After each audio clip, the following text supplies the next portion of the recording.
기도의 자리에서 열심히 싸우다 오신 여러분 모두를 주님의 이름으로 축복합니다. 우리 지난주 날씨는 이제 진짜 봄이 왔구나 이랬죠. 그랬던 날씨가 오늘은 다시 겨울로 돌아간 듯한 그런 풍경입니다. 근데 우리의 인생도 이 날씨와 같습니다. 따뜻한 봄날 같은 때가 있는가 하면 시린 겨울날과 같은 날도 있습니다. 사순절은 이러한 계절의 변화 속에서 우리의 삶을 십자가 앞으로 이끄는 그러한 시간입니다. 특별히 오늘은 우리가 세상을 보는 시각을 우리 그리스도인들이 어떻게 가져야 하는지, 자신의 삶, 이웃, 그리고 예기치 못한 그러한 사건들을 어떻게 해석해야 하는지 말씀을 통해서 나누고자 합니다. 여러분은 지금 무엇을 통해서 세상을 보고 계십니까? 우리의 눈은 생각보다 아주 쉽게 가려집니다. 사람들이 세상을 보는 시각은 어려서부터 보고 배워온 가치관에 큰 영향을 받기 때문입니다. 성경 속에서도 그 예들을 찾아볼 수 있는데요. 요한복음 9장에 보면 이 제자들은 고통당하는 이유, 그 사람은 날 때부터 앞을 바라보지 못하는, 볼 수 없었던 시각 장애인이었습니다. 그런데 그 고통당하는 이웃을 향해서 예수님의 제자들은 누구의 죄 때문인가라는 인과응보의 논리로 그를 판단했습니다. 사무엘상 16장에 보면요, 이 사무엘이 하나님의 명령을 받아서 이제 다윗의 집에 다윗의 그 머리에 기름 부으러 가는데요. 그런데 다윗을 만나기 전에 사무엘이 먼저 만났던 사람들은 다윗의 형들이었습니다. 그런데 사무엘 선지자조차 이 엘리압의, 그러니까 다윗의 큰 형이죠. 엘리압의 그 훤칠한 키, 그리고 잘생긴 얼굴을 보고는 이 자가 과연 하나님께서 기름 부으실 자구나, 이렇게 오해했습니다. 그런데 그런 오해, 그러한 시각은 우리도 마찬가지로 가지고 있습니다. 여러분, 거울과 유리창의 그런 차이를 아십니까? 둘 다 똑같이 투명한 유리로 만들어졌지만 거울은 뒷면에 은박이 칠해져 있습니다. 이 얇은 금속막 하나가 더 씌워지는 순간 유리 너머를 보여주는 통로가 아니라 오직 나 자신만 비추는 거울이 됩니다. 죄라는 은박이 우리 눈을 덮게 되면 우리는 하나님의 일이나 이웃의 아픔을 보지 못하게 됩니다. 모든 것을 나의 이익, 나의 판단, 나의 감정이라는 거울로만 세상의 모든 일을 해석하게 됩니다. 오늘 본문은 우리 눈 뒤에 은박을 벗겨내고 다시 하나님의 통로인 유리창으로 회복되어서 주 안에서 빛으로 세상을 보라는 도전의 말씀입니다. 어두움에서 깨어나 새로운 눈을 갖는 것, 그것이 우리 그리스도인들에게 왜 중요한 것일까요? 그 이유는 우리의 본질 자체가 바뀌었기 때문입니다. 어두움에서 깨어나 새로운 눈을 갖는 그런 은혜가 이 시간 우리 모두에게 임하기를 소원합니다. 그래서 우리가 첫 번째 생각할 것은 존재의 변화입니다. 오늘 읽어주신 8절 말씀을 다시 보면 너희가 전에는 어두움이더니 이제는 주 안에서 빛이라, 빛의 자녀들처럼 행하라, 이렇게 선포하고 있습니다. 바울은 여러분 저 말씀을 보시면 우리의 과거를 단순히 어두움 속에 있었다 이렇게 표현하고 있지 않습니다. 너희 자체가 어두움이었다라고 규정하고 있습니다. 그리고 이제는 빛 그 자체가 되었다라고 우리에 대해서 선포하고 있습니다. 여기서 빛이라 라고 하는 이 단어는 문법적으로는 현재 직설법이 쓰였습니다.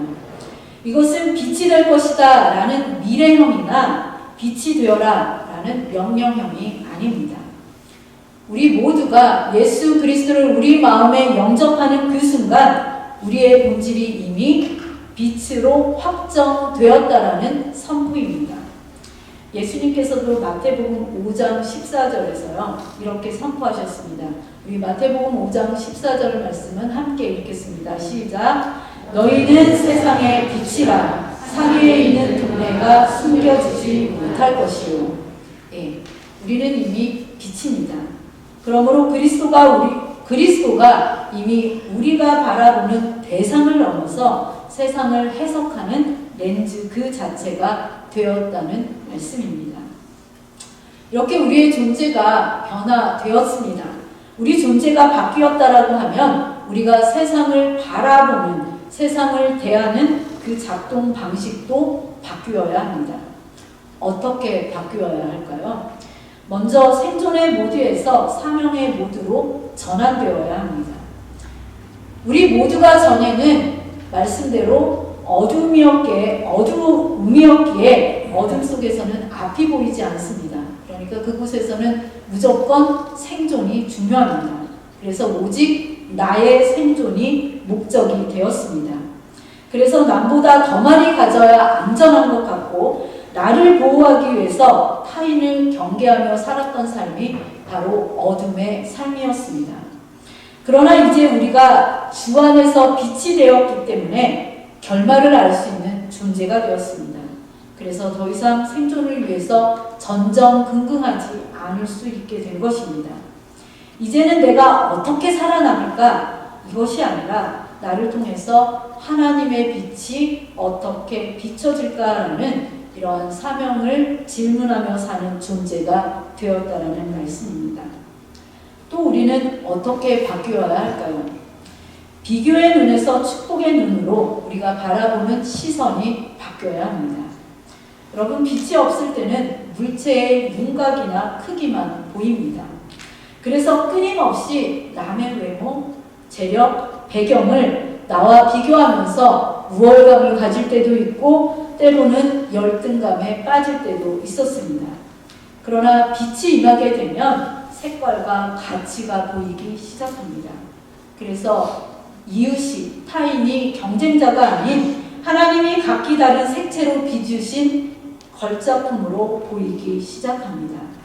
여러분이 이번 사순절을 지나시면서 나보다 잘나 보이는 분들 계십니다. 그렇죠? 그런 분들을 보면서 시기하기보다는 그에게 주신 하나님의 달란트를 먼저 칭찬해 보시기 바랍니다. 그것이 빛의 자녀가 세상을 보는 방식입니다. 우리가 또 바꿔야 할 한 가지가 있는데 그것은 은폐의 습관에서 정직의 용기로 우리의 행실이 바뀌어져야 합니다. 어둠의 특징은 가리는 것입니다. 자신의 실수나 약점을 감추고 겉모습으로는 아주 멋지게 치장해서 완벽하게 보이려는 것. 이것이 바로 어둠 속에 있는 사람의 특징입니다. 반대로 빛은 드러내는 특징이 있습니다. 우리가 빛의 자녀가 되었다라는 것은 우리 자신의 연약함을 하나님 앞에 정직하게 내어놓는 그러한 용기를 가진 사람이 되었다라는 뜻입니다. 그것은 내가 완벽해서 빛이 아니라 내 안에 주님이 빛이시기 때문입니다. 따라서 잘못할 수 있습니다. 저도 잘못하고 여러분도 살아가면서 잘못할 수 있는데 그럴 때에는 변명으로 덮으려고 하지 말고 미안합니다. 제가 부족했습니다. 라고 정직하게 고백하는 그러한 연습을 해야 한다는 사실입니다. 그 투명함 속에서 주님의 빛이 가장 밝게 빛납니다. 이처럼 우리가 빛의 정체성을 회복할 때에 주님께서는 우리의 삶의 구석구석을 비추시기 시작하십니다. 그 빛은 우리를 정죄하기 위함이 아니라 우리를 온전케 하시려는 치유의 빛입니다. 그래서 두 번째로 우리가 생각할 것은 치유를 드러내시는 하나님의 빛입니다. 오늘 읽어주신 13절 말씀에 보면 책망을 받는 모든 것은 빛으로 말미암아 드러난다 라고 말씀하고 있습니다. 여기서 말하는 책망은 정죄나 심판이 아닙니다. 책망하다에 해당하는 헬라어가 엘라이코라는 단어입니다. 근데 이 단어는 누구를 꾸짖을 때 쓰는 그러한 단어가 아니라요. 증거를 제시해서 진실을 밝혀내다 그럴 때에 쓰는 단어입니다. 우리 영혼 깊은 곳에 숨어서 생명력을 갈아먹던 독소들이 바로 주님의 빛 아래 드러나서 정화되듯이 깨끗하게 되듯이 우리를 빛의 영역으로 끌어내어 치유하시려는 사랑의 손길을 오늘 책망하다라는 이 단어를 통해서 치유함으로 드러내고 있는 것입니다. 이를 위해서 우리에게 연습하라는 세 가지가 있습니다. 첫 번째 할 일은 가면을 벗고 실존으로 서는 연습입니다. 저도 사실 이 앞에 서니까요, 그럴 때가 참 많은 것 같습니다. 오늘 말씀을 준비하면서 저에게 해당하는 말씀이구나 이런 생각을 많이 했는데요. 우리가 교회나 또 사회, 또 학교, 여러분이 이렇게 속한 공동체 안에서 신앙 좋은 사람, 성격 좋은 사람이라는 가면을 쓰고 자신의 분노나 질투, 우울감을 깊은 어두움 속에 숨길 때가 있습니다. 그렇지만 우리가 기도의 시간이나 말씀의 거울 앞에 설 때에 문득 내 안에 추한 동기나 미움이 선명하게 보일 때가 있는 것을 알 수가 있습니다. 이것이 바로 하나님의 빛이 책망하시는 순간입니다. 그러므로 내 안에 어둠이 드러날 때에 당황하여서 다시 덮으려고 하지 마십시오. 오히려 주님 제 안에 이러한 미움과 교만이 있었습니다. 빛으로 드러나게 하셨으니 이제 주님이 고쳐주십시오라고 시인하는 것이 필요합니다. 이렇게 빛으로 드러난 모든 것은 더 이상 우리를 지배하지 못한다고 말씀하고 있습니다. 우리가 두 번째 해야 할 일은 관계의 매듭을 푸는 정직한 대화의 연습입니다. 여러분, 가정이나 공동체 내에서요, 서운함이나 그러니까 오해 같은 것을 해결하지 않고 마음속에 계속 숨겨두고 있다라고 한다면 그것은 결국 관계를 썩게 만드는 독소가 됩니다. 이런 모든 것들은 우리가 성령의 빛 앞으로 가져 나와야 합니다. 성령의 빛은 우리가 외면하고 싶었던 관계의 갈등을 바로 바라볼 수 있도록 만드시기 때문입니다. 그래서 전에는 내가 피해자다라는 생각만 가지고 있었는데 빛 아래에 비춰보니까 나의 이기심 또 나의 날카로운 말도 하나님께서 보게 하셔서 책망의 이러한 것들로 드러나게 하신다는 사실입니다. 여러분이 이번 사순절 기간에는 여러분 마음속에 묵혀두었던 갈등이 있다라고 한다면 하나님의 빛 아래서 그 문제를 꺼내놓으시기 바랍니다. 상대방에게 내가 그때 이러한 마음으로 당신을 오해했습니다 라고 정직하게 고백하면서 빛으로 나아올 때에 바로 그 관계의 치유의 역사가 시작된다는 사실입니다. 우리가 세 번째 할 일이 있습니다. 세 번째 할 일은 세상의 가치관을 교정하는 훈련입니다. 여러분이 자녀를 바라볼 때 어떠한 눈으로 바라보십니까? 이웃을 바라볼 때 어떠한 눈으로 바라보십니까? 우리는 보통 하나님의 시선이 아닌 세상의 외모라는 잣대로 판단하는 어두움에 익숙해져 있습니다. 그래서 그 사람이 가진 조건이라든지 배경이라든지 또 성적 이런 것들로 자녀를 평가하기도 하고 이웃을 평가하기도 합니다. 그러나 본문의 빛은 우리의 편견을 책망합니다.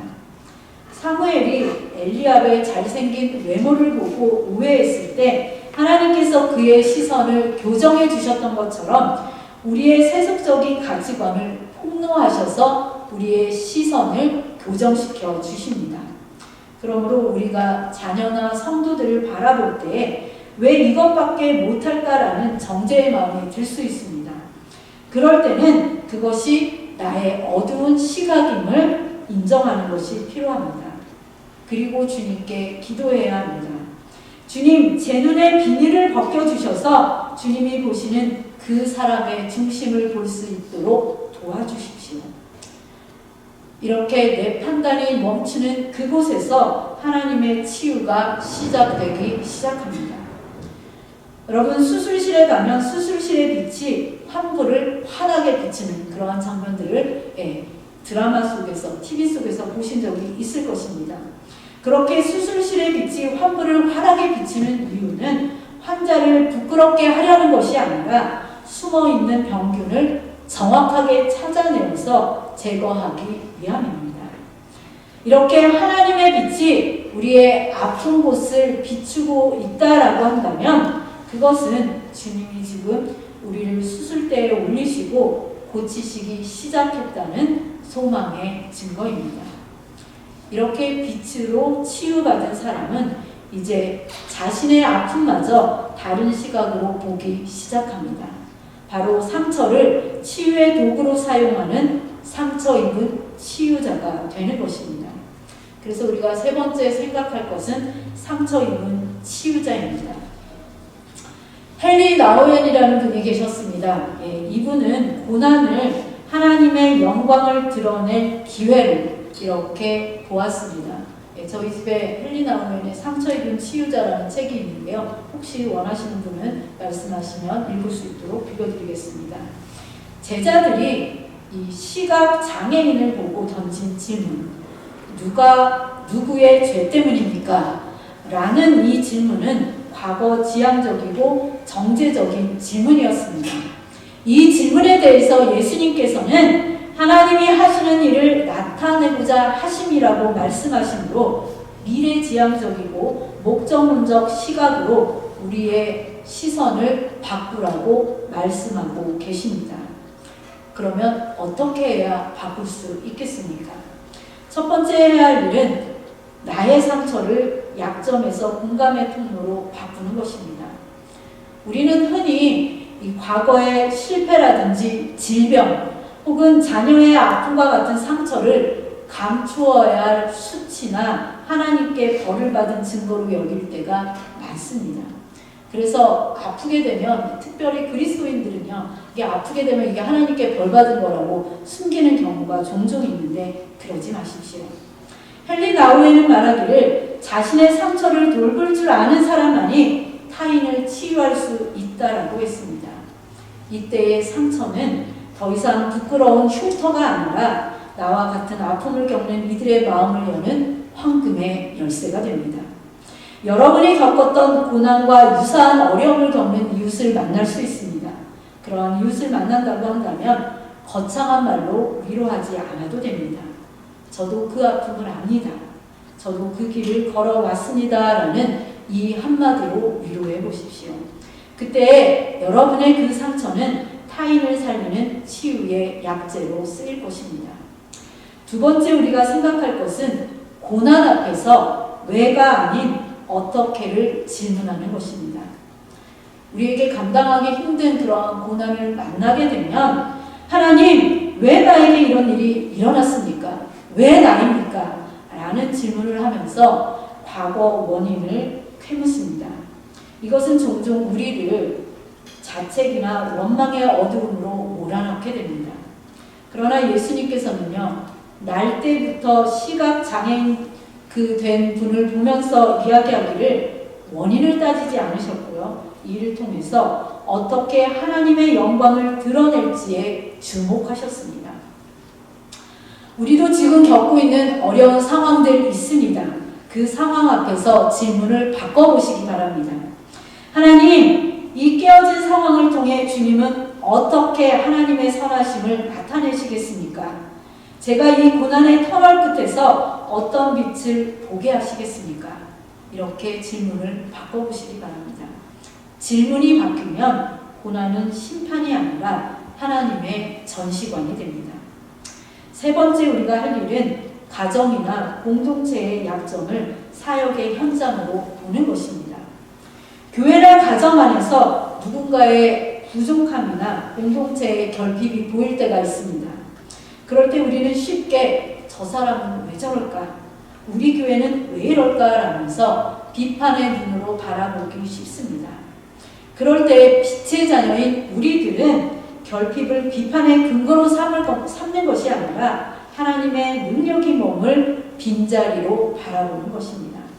그래서 여러분이 속한 가정이나 공동체 또 소속된 여러 가지 그러한 단체에서 누군가의 약점이 계속 여러분 눈에 들어온다라고 한다면 그것은 나를 비판자로 세우신 것이 아니라 그 부분을 기도로 메우라고 부르신 섬김임을 여러분들이 아시고 그때에는 기도의 자리로 나아가시기 바랍니다. 저 사람의 부족함을 통해 하나님이 나를 어떻게 일하게 하실까라는 이러한 고민을 하시는 것이 바로 그 사람을 살리고 나를 살리는 은혜가 된다는 말씀입니다. 이렇게 우리의 약함이 서로 연결될 때에 공동체는 비로소 상처 입은 치유자들의 모임이 됩니다. 깨진 도자기 조각들을 이어 붙인 뒤에 그 틈새가 있는데 그 틈새를 황금으로 채우는 기법이 핀줍기 기법입니다. 제가 전에 설교에서 소개한 적이 있었는데요. 이 기법으로 수리된 도자기는요, 이전보다 훨씬 더 귀하고 아름다운 예술 작품으로 탄생한다고 합니다.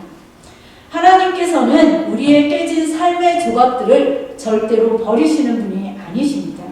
그 상처의 틈새를 예수 그리스도의 빛이라는 황금으로 채우십니다. 그리하여서 우리를 세상 그 어디에도 없는 가장 아름다운 상처 입은 치유자로 빚어가십니다. 이것이 바로 빛의 자녀가 세상을 판단하는 눈이 아니라 목적의 눈으로 바라보는 이유입니다.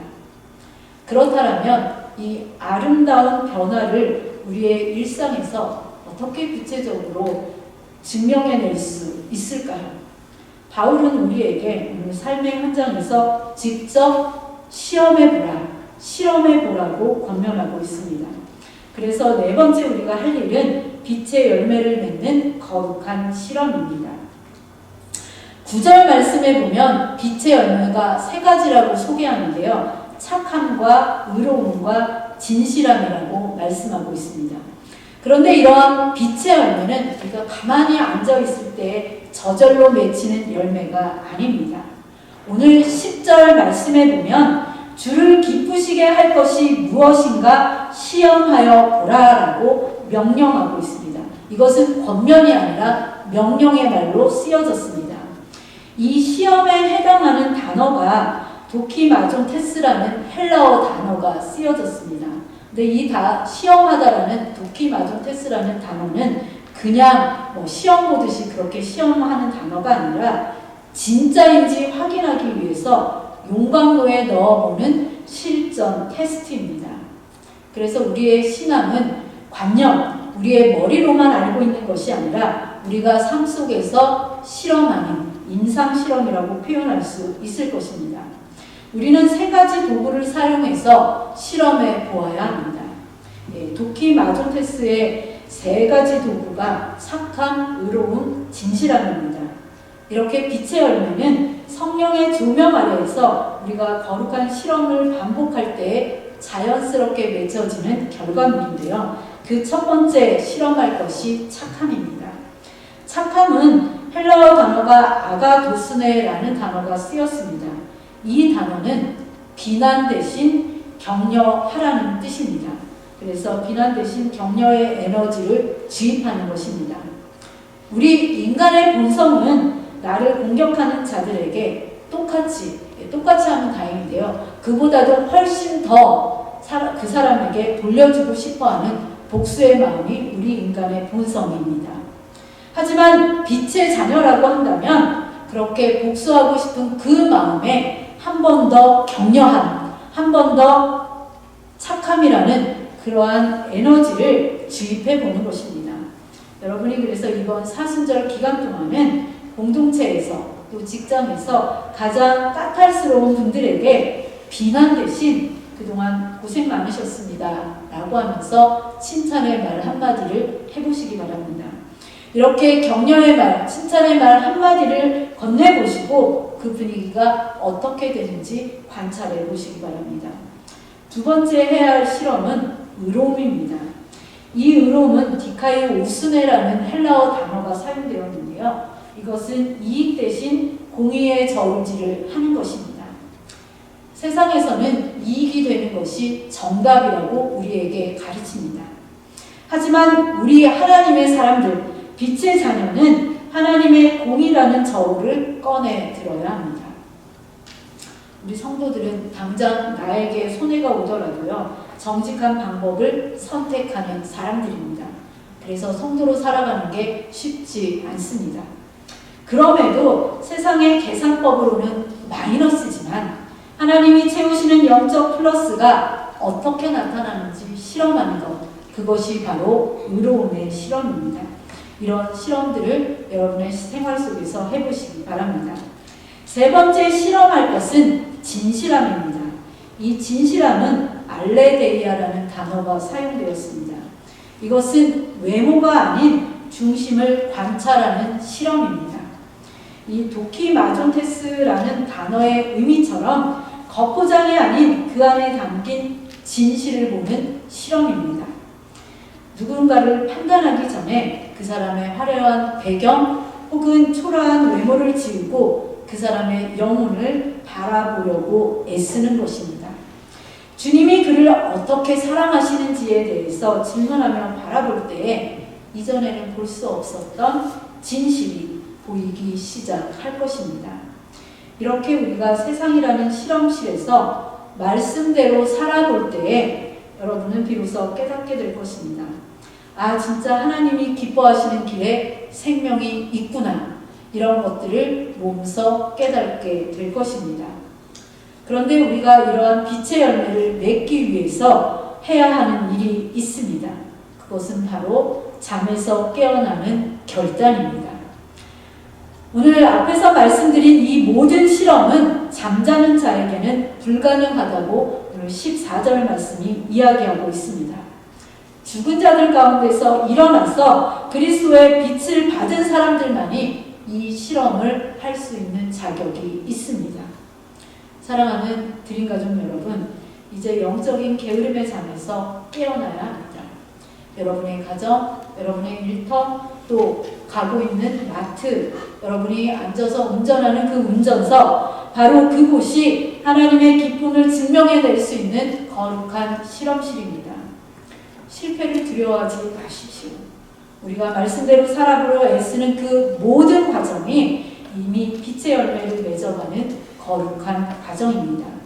따라서 우리 성도들은 머리로만 하나님의 자녀임을 아는 자가 아니라 우리 삶의 현장에서 무엇이 하나님의 기쁨이 되는지 끊임없이 임상 실험을 하는 영적 실천자가 되어야 합니다. 이번 사순절에는 이 일상의 현장에서 거룩한 실험을 시작해 보시기 바랍니다. 오늘의 말씀을 맺겠습니다. 오늘 말씀의 결론은 빛의 자녀로 걷는 길입니다. 우리는 더 이상 어둠의 자식이 아닙니다. 우리는 주 안에서 빛입니다. C.S. 루이스가 말했듯 태양에 의해서 다른 모든 것을 볼 수 있는 것처럼 그리스도의 빛이 우리 안에 임했다라는 그 사실은 세상을 보는 방식이 완전히 바뀌었음을 의미합니다. 이제 우리는 사망의 음침한 골짜기에서도 절망이 아닌 목자의 손길을 볼 수 있는 존재가 되었습니다. 사무엘처럼 외모에 속지 않고 제자들처럼 정죄의 늪에 빠지지 않게 되었습니다. 대신 상처들 사이로 새어나오는 하나님의 영광을 보는 새로운 눈을 갖게 되었습니다. 그래서 오늘은 에베소서 5장 14절을 결단의 말씀으로 함께 읽으면서 마음의 결단을 했으면 좋겠습니다. 에베소서 5장 14절 말씀 함께 읽겠습니다. 시작. 그러므로 이르시기를 잠자는 자여 깨어서 죽은 자들 가운데서 일어나라. 그리스도께서 너에게 비추이시리라 하셨느니라. 아멘. 오늘 이 말씀은 우리를 향한 주님의 부름입니다. 이번 사순절 기간 여러분의 가정과 직장이라는 거룩한 실험실에서 빛의 열매인 착함과 의로움과 진실함을 증명해 보십시오. 여러분이 정직하게 행할 때, 여러분이 누군가를 조건 없이 축복할 때에, 또한 여러분의 상처를 통해서 타인을 위로할 때에 우리 드림교회는 이 어두운 세상을 환히 비추는 하나님의 등대가 될 것입니다. 그리스도의 빛을 품고 그 빛으로 세상을 치유하며 걷는 저와 여러분들의 복된 행진이 되시기를 주님의 이름으로 간절히 축복합니다.